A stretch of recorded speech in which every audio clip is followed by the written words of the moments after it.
Hey guys, I'm Jono. I'm a former lawyer turned full-time filmmaker based in Sydney, Australia. Now recently I had a catch-up call with one of our one-on-one coaching students, Jim, who is a full-time grocery store manager who started his videography journey 5 months ago back in September 2024 as a creative side project to work on outside of his 9 to 5. When I met Jim 5 months ago, he had just bought his first camera, a Sony a7 III, and he was literally starting from zero. No experience, no skills, no portfolio. Back in September, I didn't know a single thing. At the start, I didn't really think of it that much. I just wanted to, do something else besides work. But probably the first action was I bought my first professional, actual camera. It's like the A7 III. Fast forward to February 2025, I received a message from Jim. He had recently been paid $3,500 into his bank account to film 3 upcoming competition events for his jiu-jitsu gym. And honestly, that was so amazing to hear because 5 months ago, he was literally a complete beginner who didn't even know his camera settings. But Jim's videography journey wasn't always smooth sailing. In the beginning, there was a lot of self-doubt and internal obstacles that was holding Jim from taking action towards his goals. And so in this video, I wanted to share with you guys my 3 biggest takeaways that I got from my recent call with Jim. If you're a beginner videographer who's struggling to take action and you're dealing with issues like imposter syndrome, self-doubt, comparing your work to others, then make sure you keep watching because this video is for you. From speaking to a lot of beginner videographers in our one-on-one coaching program and also having been beginner videographers ourselves only a few short years ago, I know that imposter syndrome is probably the #1 biggest roadblock that stops a lot of people from getting started and taking action towards their goals. A lot of beginners see all these amazing filmmakers and content creators on YouTube and Instagram, and they're ultimately plagued with a sense of self-doubt. There's all these creators online already producing amazing work. Why would anyone want to give me a chance? They look at the work of videographers with years and years of experience and think that they need to reach that quality straight away. When I started, I was just having this self-doubt all the time. Could I really do this? Is this really possible? And I was comparing myself to a lot of, what's out there. I was making videos, but I didn't feel comfortable posting it because it wasn't as good as theirs. And my expectations were to be like theirs, but I couldn't actually produce the same amount of quality. But because their skills don't match what they actually want to produce, they end up falling in what I call the procrastination trap. They end up watching endless amounts of filmmaking tutorials on YouTube, taking pages and pages of notes, or they start buying more and more equipment, thinking that this will help them create better videos, when in actual fact, they just need to start small, get out there and start practicing. From my experience, I go through all these videos online and doing all this pre-production on I'm gonna do this, I'm gonna do that. I think I'm making progress. I'm really not.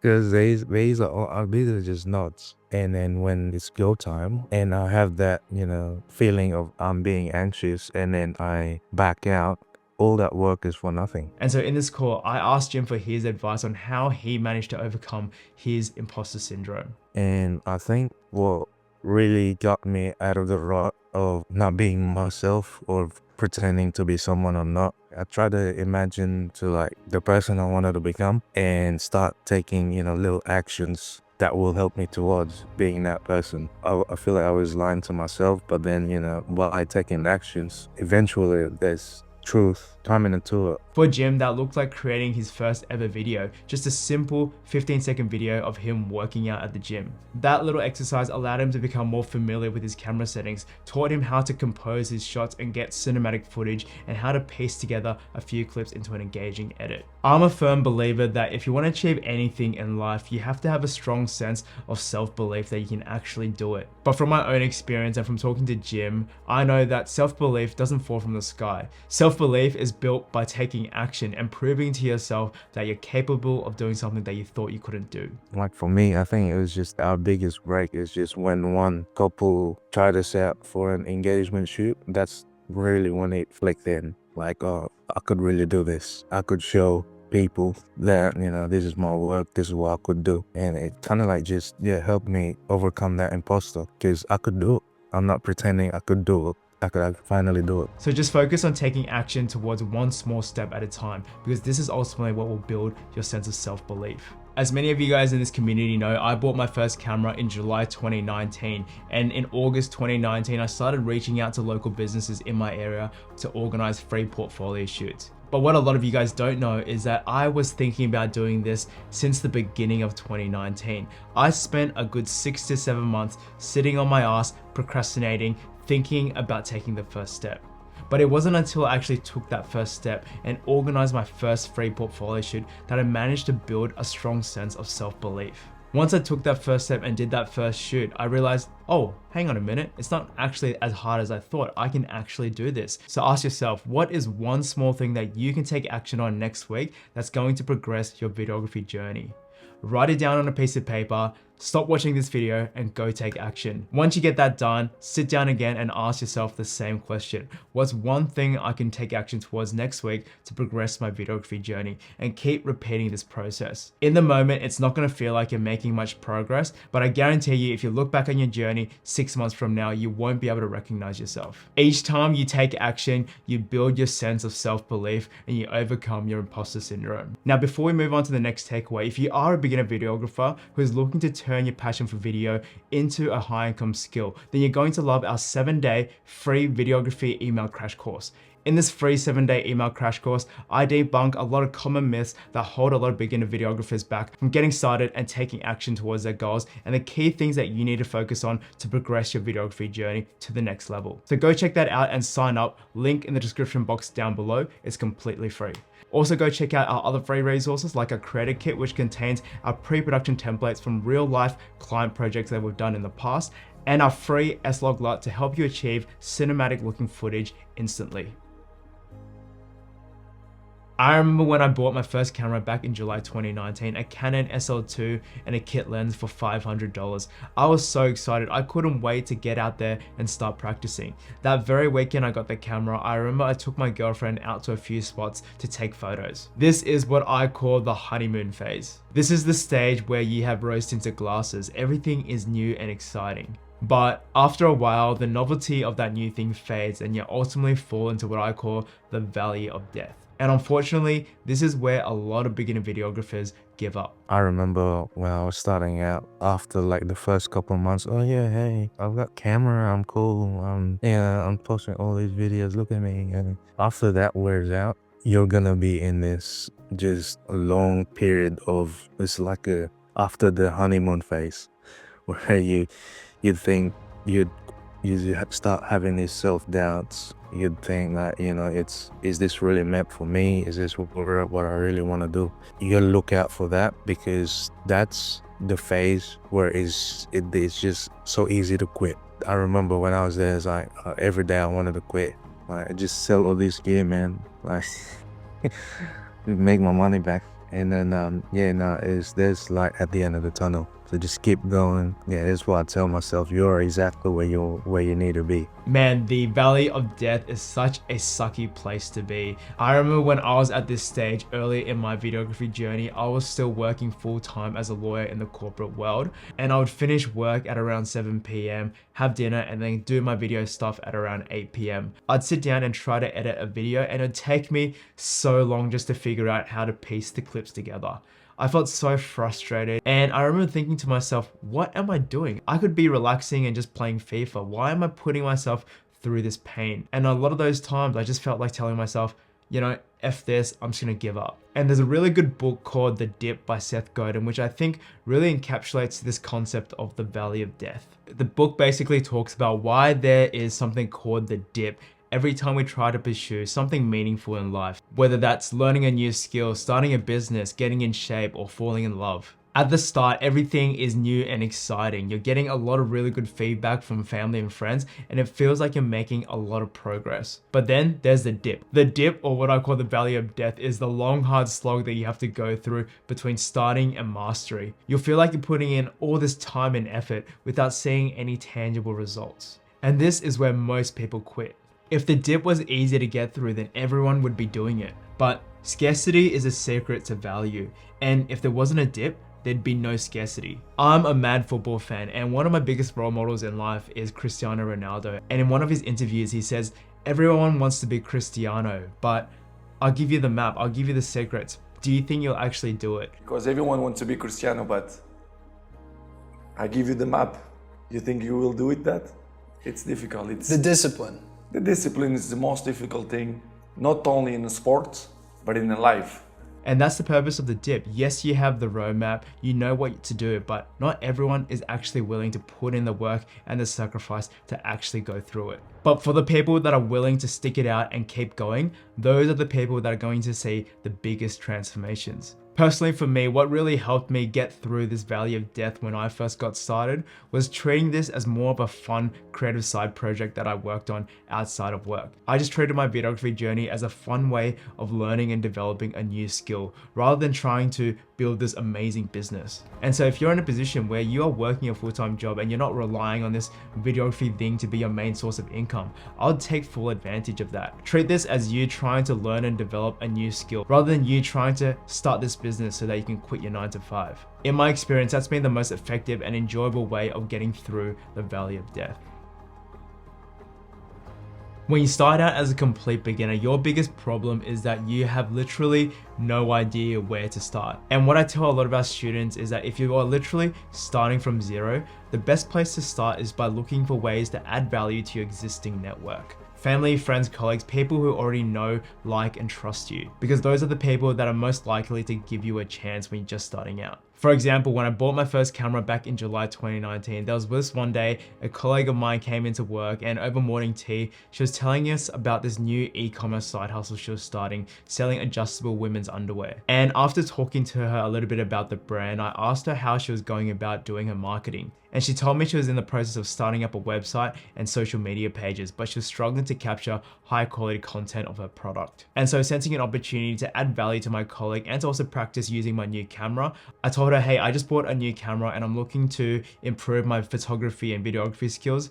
I would love to take your product home for you and take a few photos for you for free. She was happy to give me some practice, so she gave some of the products to me that same afternoon. And on that very weekend, I went to the supermarket, bought a white backdrop with some rose petals and took some product photos. And I showed her the photos on the Monday morning as soon as we got into work. She loved the photos so much that she actually paid me $300 to do a whole day shoot the next week where we organized 2 models in a luxury mansion. And that's actually the story of how I got my first ever paid gig with my camera. And that's exactly what Jim did when he got started. At the time, he was training at a jiu-jitsu gym and there was an upcoming event competition coming up. And so he offered to take photos and videos of the competition for free. There's this jiu-jitsu gym that I train in, and I wanted to create content for them as part of a portfolio. And so I was like, hey, I know you got this, your first big major competition that you're doing. Do you need like photographers or videographers for the event? At first, he was just kind of like, skeptical because what's your work, man? Like, but at the same time, it's probably a good opportunity because at that time he didn't have a budget. I was like, oh, hey, that's perfect, man. I just want to help you out for free. So I'll do it for free. And so we got there a couple months later, we got there to the competition and we were there for like 8 hours. There's opportunities everywhere in your day-to-day life, from family and friends, your colleagues, the organizations that you're a part of. You just need to be attentive to what's going on around you and be proactive in seeking those opportunities out. Going back to my story where my colleague told us about how she was starting up an e-commerce side hustle, I could have listened to her story and just gone back to my desk and continued working like everyone else. But I sensed an opportunity to add value, and that's ultimately how I got my first ever paid gig. So ask yourself, how can I provide value with my camera to someone who is already in my network? And when it comes to delivering value, I want you to remember that value and speed is what creates opportunities. When I took my colleague's products home that Friday afternoon, I got the photos done that very weekend and I showed her the photos the Monday morning as soon as we got into work. Imagine when I took the products home and waited months to get those photos done. My colleague would have forgotten she even gave the products to me in the first place, and she would have hired someone else to do the photos for her website and social media. So when it comes to delivering value, just remember hype and recency is your friend. And this is something that Jim really understood. The competition, there you get asked a lot, oh, where are you going to post this? Where are you going to have? And since we get all those people like asking, it's like, oh, we want to get this out ASAP while it's hot, we took advantage of that. We got quite a bit of following from that event. And then the owner loved the photos, but he didn't think it was enough to like actually like worth paying for. And it wasn't until I made the highlight film for the event, I was like, dude, I got like 10 million people complimenting about your work. You convinced me to pay for the next one. So I was like, oh, hey, I'll take it. I always tell my students, think of ways that you can add more value. Going back to Jim's example, doing the photos of the event was great, but what added even more value to the owner was creating a highlight video of the event. And this was the mindset that I adopted. If I could learn how to do both videos and photos, I'm gonna be able to add even more value to people. Get into the habit of over-delivering immense value at speed, and you're gonna create a lot of opportunities for yourself. We had an in-person meeting. I had a proposal going. We walked out, we closed the deal for $3,500 for the next 3 events. You know, it was pretty surreal at the time. Like, I remember driving home from the gym and I was like, what just happened? Because I know I used to be in the shoes where I see all these ads where, oh, I just closed 5,000, I just closed 2,000, and now we're here, man.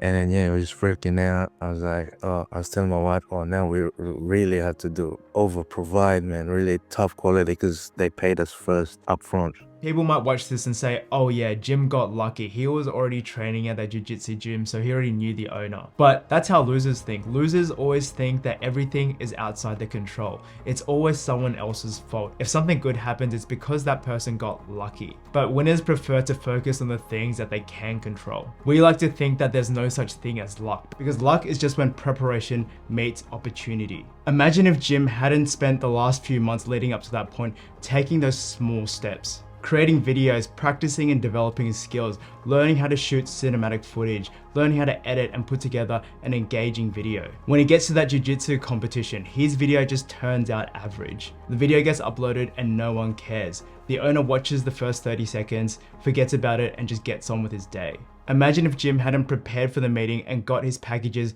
ready beforehand. In the meeting, when the owner asks how much it's going to cost him to film the next 3 events, he's flustered and doesn't know what to say. By the way, if you are lost as to what sort of packages that you can offer as a videographer, you can go find our package templates in our 6-figure filmmaker starter kit that helped us scale our videography business to 6 figures and beyond. This starter kit contains the roadmap, templates, and all the secrets that we used to go from complete beginners back in 2019 to running a multi 6-figure videography business. So you go check that out, link in the description box down below. So remember, luck is just when preparation meets opportunity. So when you're just getting started, focus on delivering as much value as you can at speed and put yourself in the best position to take advantage of those opportunities when they do eventually come up. Now, before we ended the call, as always, I asked Jim, for a beginner videographer who's struggling to get started, what is one final piece of advice that you would give them? And this is what he had to say. If I met my 5 months ago self, I would say, get your lazy ass out of your bed and do some work. It won't happen unless you make it happen. And probably some of the things I would stay away from is don't buy any new gear, because it's not what you have, it's what you make out of it. And one thing I'd invest in though is a mentor. Someone's the person I want to become, you know? Someone who's done all the work, been there, done that. Best value you get from the mentor is the speed. The things you can learn in like 2 years and he teach you in like 3 months, 6 months, which was basically this, you know, one-on-one coaching program. Taking more actions, start slow, gain momentum, and then yeah, just have fun. If you're not happy with what you're doing, might as well stay in your 9 to 5. Don't overcomplicate it. Just do it. Just do it. Anyways, guys, thank you so much for watching. I hope you guys drew some insights and inspiration from Jim's story, and hopefully you can find some valuable nuggets that you can apply to your own videography journey. If you are interested in applying for one-on-one coaching, there's a link to the application form in the description box down below. Once again, check out all the free resources to the 7-day videography email crash course, the creator kit, and a free S-Log LUT. As always, guys, thank you so much for watching. Go check out this video here on how I became a videographer in 3 months. I'll see you in the next video. Stay focused.